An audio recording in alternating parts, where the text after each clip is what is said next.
You're listening to Red Pill 78. I am the corruption detector, and this is your Red Pill News. We had a beautiful interview with Jim Jordan and Mark Meadows on Hannity last night, and my friend Meadows and my friend Methods cut up this little segment of the interview because you're going to want to hear what it says. Last question, Congressman Meadows. When do we get this information? When do we get FISA applications? When do we get 302s, Gang of 8?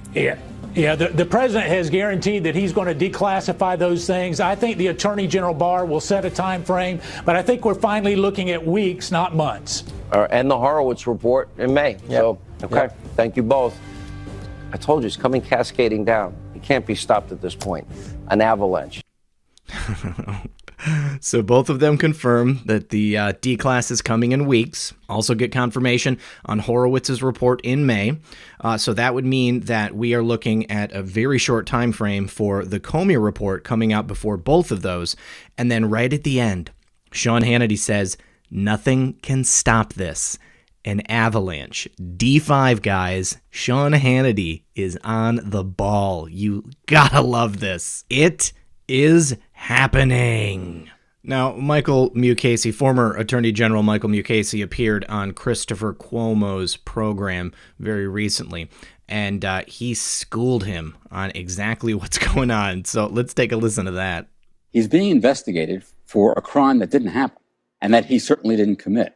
Who says it didn't happen? Russian interference happened. Russian interference happened, for sure, but cooperation and conspiracy between the Trump campaign and the Russians did not happen. And that was to a criminal level, no, says Mr. Mueller. To any level. I don't know about any level, but to criminal level. I do. I'll give you. Okay. And there's an investigation going on, not for a month or 6 months, but for 2 years, close to 2 years. And his administration is laboring under the shadow of that investigation.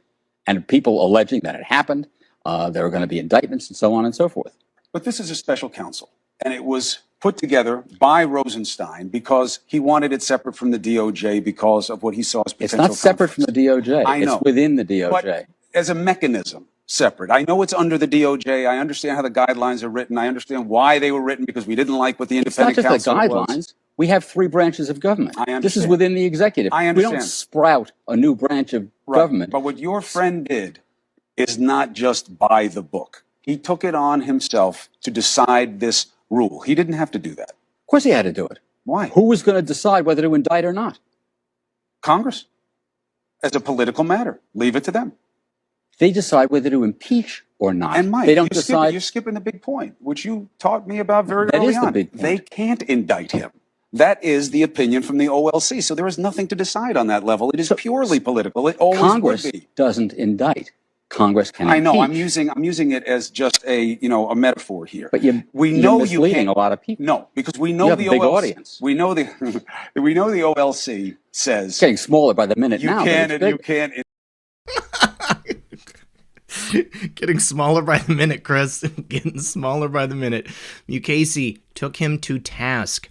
He has been conflating this entire thing since the very beginning. Russian interference, totally separate from anything having to do with the Trump administration, because as we know now, there absolutely was no collusion between the Russian government and anyone in Trump's inner circle or Trump himself.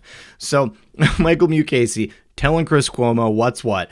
Let's get on it, Chris. Let's get it on it. All right.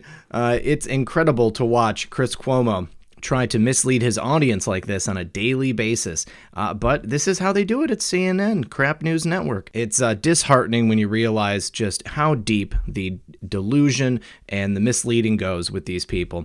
And Chris Cuomo doesn't care, and he doesn't know anything about government. That's right. Congress doesn't indict. Congress decides to impeach, but that's completely different from indicting for a crime. And Chris Cuomo does not know what he's talking about. All right, real quick before we get on to the next story, I just wanted to give a little shout out to my friends at Conspiracy Fact Press. We did an interview yesterday talking about the movement and what's been going on. It was just released, and I just wanted to encourage you guys to go over and check it out because this is the first time I've ever been interviewed by someone else. It was a lot of fun. We talked for about an hour and a half, and we cover a large variety of topics and things that are very, very important. So if you guys want to check that out, the link to that interview is going to be in the pinned comment below. It was a lot of fun, and I definitely suggest you guys listen to it. We had a great time. So thank you again to the people at Conspiracy Fact Press. It was a great interview, and I really enjoyed it. Now, if you'll recall, yesterday I reported on the fact that Rod Rosenstein officially handed in his letter of resignation to President Trump. I didn't read the letter at that time, at least not on the air, but I'm going to now. Because someone pointed out something very important to me, and it goes like this. Dear Mr. President, the Department of Justice made rapid progress in achieving the administration's law enforcement priorities, reducing violent crime, curtailing opioid abuse, protecting consumers, improving immigration enforcement, and building confidence in the police, while preserving national security and strengthening federal efforts in other areas. We staffed the Department of Justice and the U.S. Attorney's offices with skilled and principled leaders devoted to the values that make America great. By consulting stakeholders, implementing constructive policies, reducing bureaucracy, and using results-driven management, we maximized the public benefit of our $28 billion budget. Productivity rose and crime fell. Our nation is safer, our elections are more secure, and our citizens are better informed about covert foreign influence efforts and schemes to commit fraud, steal intellectual property, and launch cyber attacks. We also pursued illegal leaks, investigated credible allegations of employee misconduct, and accommodated congressional oversight without compromising law enforcement interests. I commend our 115,000 employees for their accomplishments and their devotion to duty. As Thomas Paine wrote, those who expect to reap the blessings of freedom must undergo the fatigues of supporting it. The median tenure of a deputy attorney general is 16 months, and few serve longer than 2 years. As I submit my resignation effective on May 11th, I am grateful to you for the opportunity to serve, for the courtesy and humor you often display in our personal conversations, and for the goals you set in your inaugural address: patriotism, unity, safety, education, and prosperity, because a nation exists to serve its citizens. The Department of Justice pursues those goals while operating in accordance with the rule of law. The rule of law is the foundation of America. It secures our freedom, allows our citizens to flourish, and enables our nation to serve as a model of liberty and justice for all. At the Department of Justice, we stand watch over what Attorney General Robert Jackson called the inner ramparts of our society: the Constitution, its guarantees, our freedoms, and the supremacy of law. As a result, the department bears a special responsibility to avoid partisanship. Political considerations may influence policy choices, but neutral principles must drive the decisions about individual cases. In 1940, Jackson explained that government lawyers must at times risk ourselves and our records to defend our legal processes from discredit and to maintain a dispassionate, disinterested, and impartial enforcement of the law. Facing corrosive skepticism and cynicism concerning the administration of justice, in 1975, Edward Levi urged us to make clear by word and deed that our law is not an instrument of partisan purpose, and it is not to be used in ways which are careless of the higher values within us all. In 2001, John Ashcroft called for a professional justice department free from politics, uncompromisingly fair, defined by integrity, and dedicated to upholding the rule of law. We enforce the law without fear or favor because credible evidence is not partisan and the truth is not determined by opinion polls. We ignore fleeting distractions and focus our attention on the things that matter because a republic that endures is not governed by the news cycle. We keep the faith, we follow the rules, and we always put America first. Rod J. Rosenstein. I feel that this is a fairly glowing praise of President Trump, his efforts so far. And there's the thing that I want to draw your attention to is Attorney General Robert Jackson. Attorney General Robert Jackson. So he said that in 1940. Well, let's take a look and see exactly who Attorney General Robert Jackson was. Well, as we can see here from this Wikipedia entry, Robert H. Jackson, Robert Howat Jackson, was an American attorney and judge who served as an Associate Justice of the United States Supreme Court. He had previously served as the United States Solicitor General and the United States Attorney General, and he's the only person to have held all three of those offices. Jackson was also notable for his work as the Chief United States Prosecutor at the Nuremberg trials following World War II. What was the Nuremberg trial? Well, it was a military tribunal.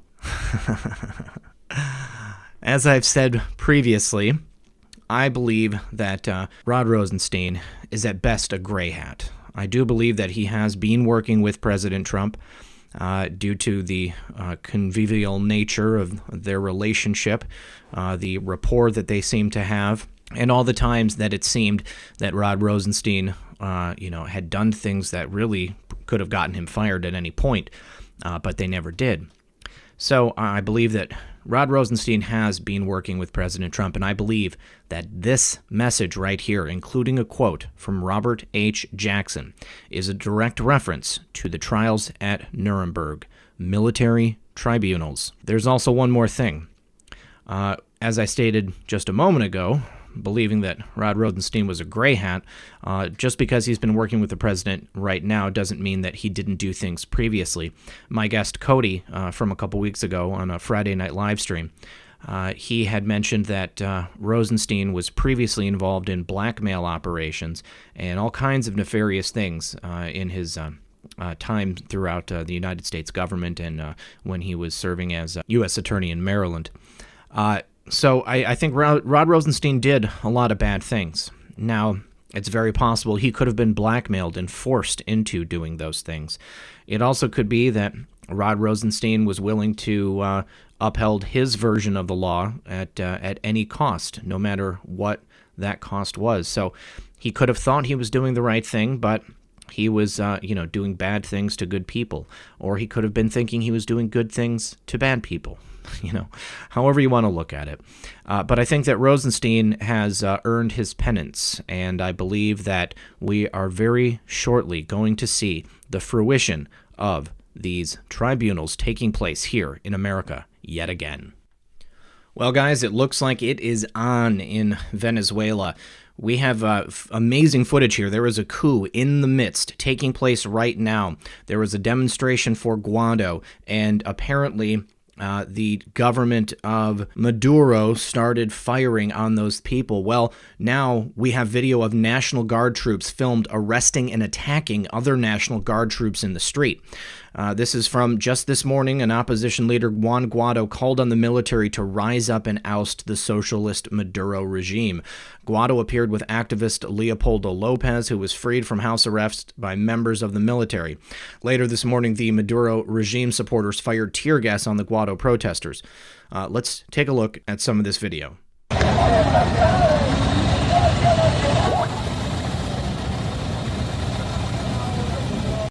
Now, this is the crowd being dispersed by tear gas. These are the opposition protests right here. Many, many people in the streets. From what I understand, these are people who are supporting Juan Guaido.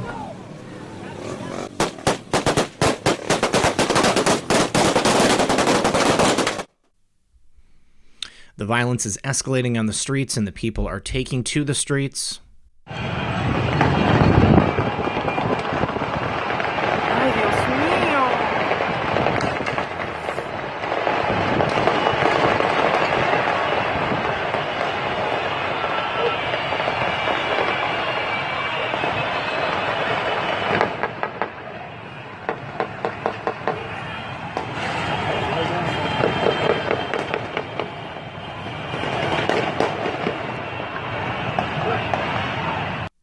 And there is video of National Guard arresting and attacking other National Guard members in the street right here.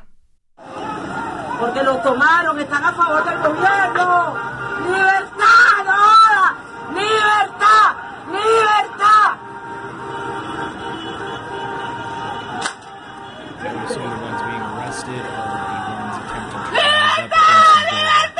I would believe that those are probably the guys that answered the call to rise up against Maduro right there. So obviously this is a developing story. I've had sources that tell me they think there will be a new government installed in Venezuela by tomorrow. So we're going to keep watching, and I'll bring you breaking reports. All right. Now, yet another Democratic politician has gone down in a federal pay-to-play scheme. This time, a top Democrat in St. Louis County. His name is Steve Stenger. And he resigned his position Monday following a 3-count federal indictment, which painted a picture of a broad pay-to-play scheme.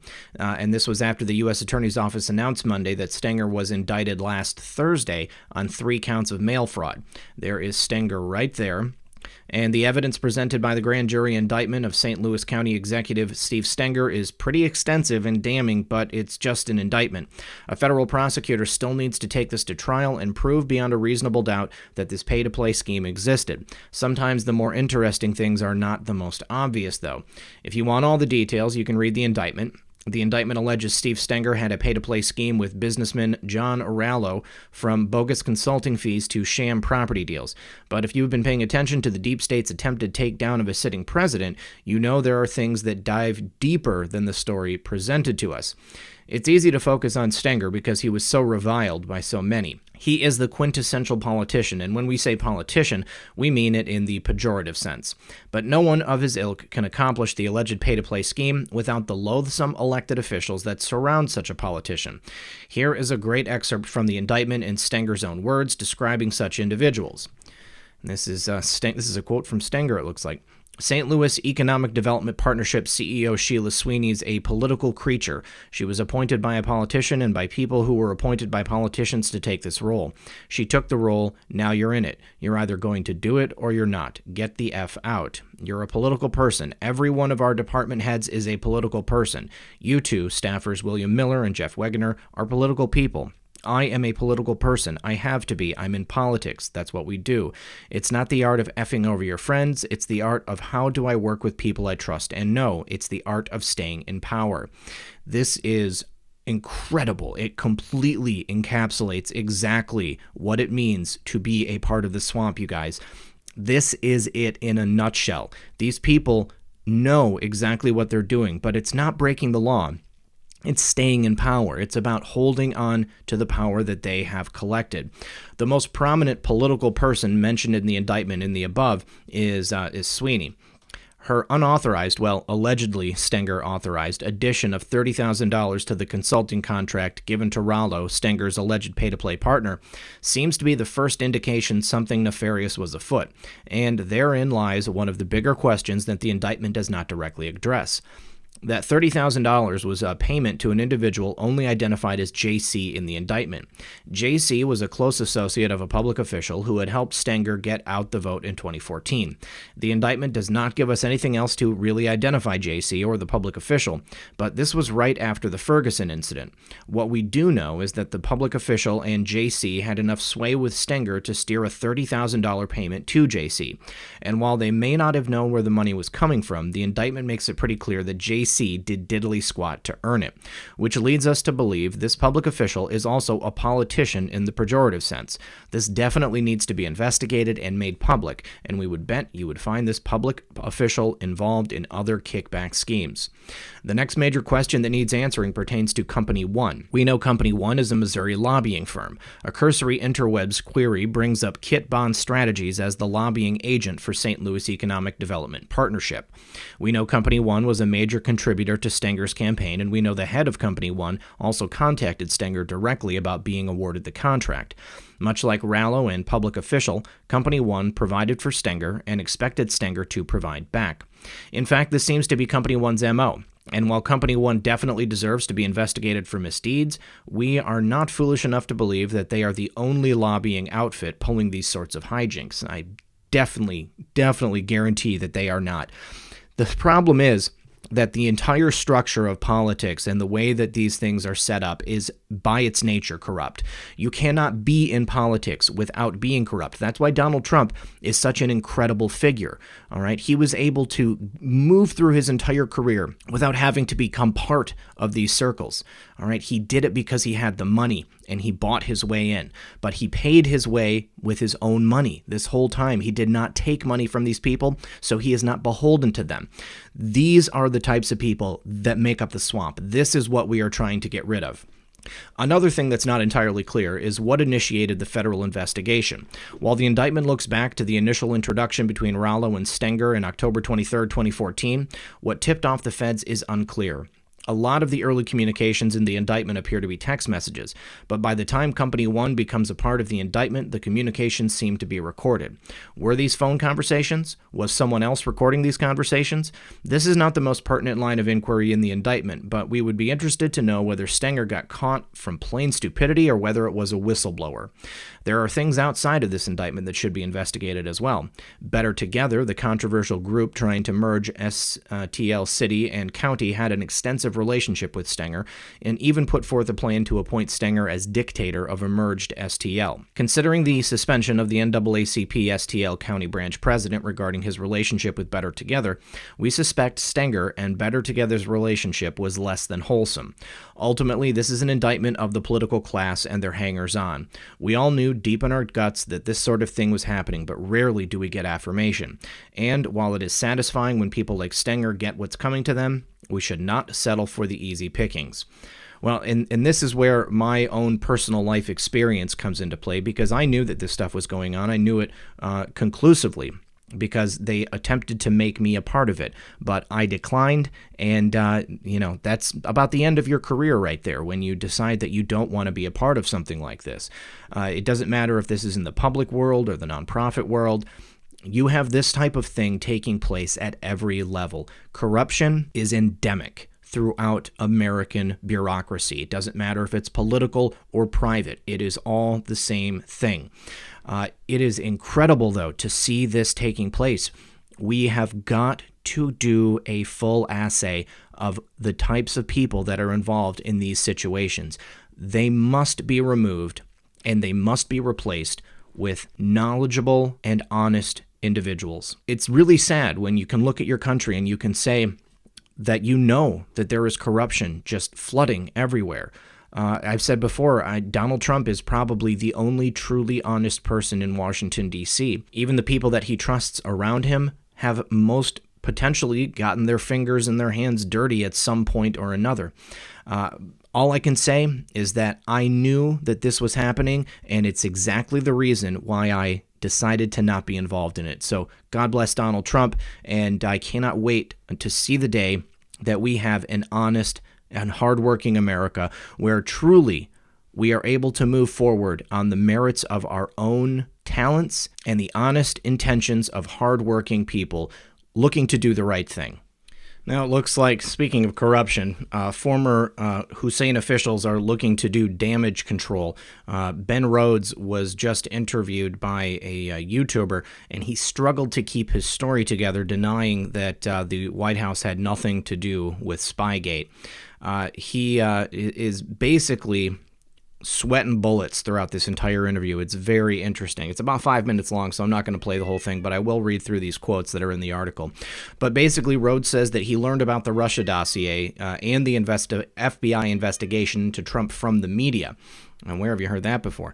Journalist Nicolás Maduro interviewed Ben Rhodes and asked him about the GOP DOJ investigation into the origin of the Russia probe. And Ben Rhodes stuttered and became very defensive as he claimed that the former administration's White House had no idea there were CIA investigations into Trump and his associates during the 2016 election. We actually abided by firewalls then. If there were any investigations that took place, those decisions were made in the Justice Department and in the FBI, not the White House, Rhodes said.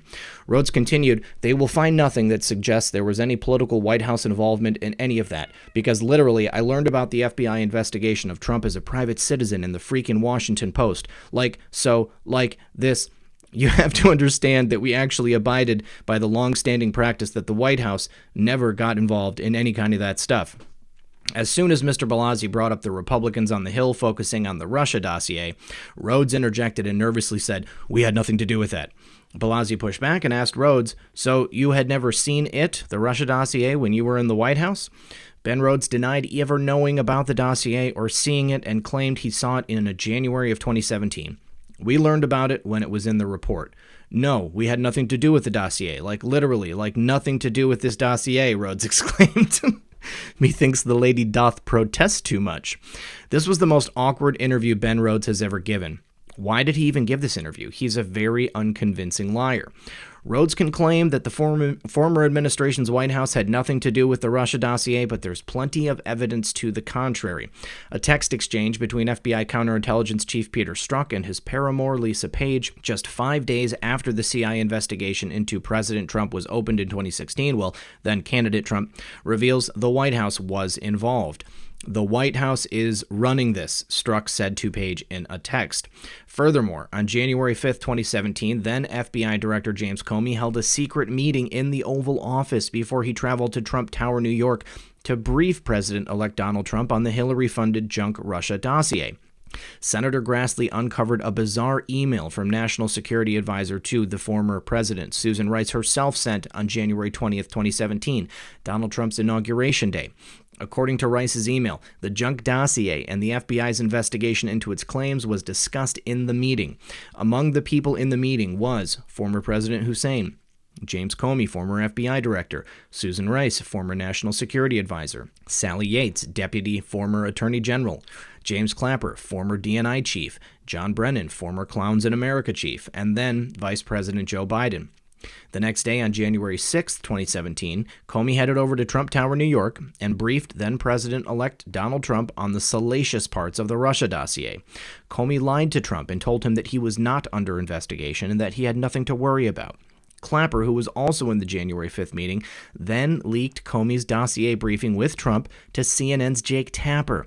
This was the news hook that the DS needed to give the credit to the dossier, and the 35-page Steele dossier was published later that day by BuzzFeed.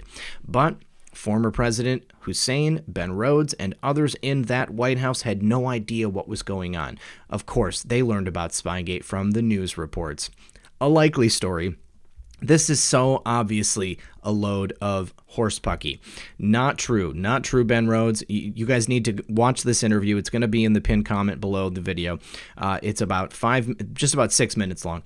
But Ben Rhodes is literally sweating bullets the whole time. He's gesticulating. His arms are flailing about. He's not making eye contact. He is looking around for anything that he can to dodge the questions that this reporter is throwing at him. It's an incredible interview, and I think that it gives away a lot. Ben Rhodes, we gotcha. All right, and the last bit of news. It looks like the accuser of Pete Buttigieg, however you say his name, it looks like it was all a snow job by, guess who? Jacob Wohl. Jacob Wohl is now the official king of fake news. This is really bad, you know. I've heard of a couple of other instances of Jacob Wohl trying to set up things like this. There was the Mueller thing. There was the Avenatti thing. I don't know. I think the Avenatti thing was real, but nothing ever came of the Mueller thing. So now it's come out from Hunter himself. I did not write that. He did not tell this story. They attempted to set Hunter up, Hunter Kelly, to try to get him to say that Pete Buttigieg, committed this act.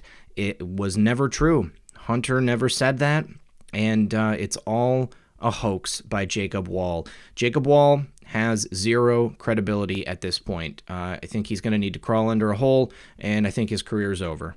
So just wanted to put that straight on the record and let everybody know that this was fake news. Did not happen. All right, guys, finally, I just wanted to let you know about a meetup that's taking place in Chicago this Saturday, May 4th, from 1 to 2 p.m. at the Chicago Bean, also known as the Cloud Gate. The address is 201 East Randolph Street in Chicago, Illinois, 60602. And it is being put on by my friend Patriot Politics Research. You can find him in a couple of different places if you want to reach out to him. His Twitter handle I'm going to place on the screen right now. It's Melee_Volley_disco with a 0 and a K, so just take note of that. You can also reach him at patriotpoliticsresearch@gmail.com. I'm also going to place that on the screen right now. And then, of course, he has an Instagram at Patriot Politics Research. So all three of his contacts will be listed on the screen. You guys take note. I'm also going to put them in the pinned comment below this. in case you're not familiar, you can find the Cloud Gate on Google Maps, and they are going to be organizing, and hopefully it's going to be a nice little rally. Bring your favorite Anon attire or signs or gear. Once again, this is Saturday, May 4th from 1 to 2 p.m. They're hoping to get at least 50 people there. You guys, if I have any of my viewers that live in the Chicago area, or you live close to Chicago and you can travel, Milei is a great guy. He's the one who was featured on the news outside of the Fox rally, supporting our men and women in blue. He had all those signs that were all over the news. He did a great job in helping bring some recognition to our movement.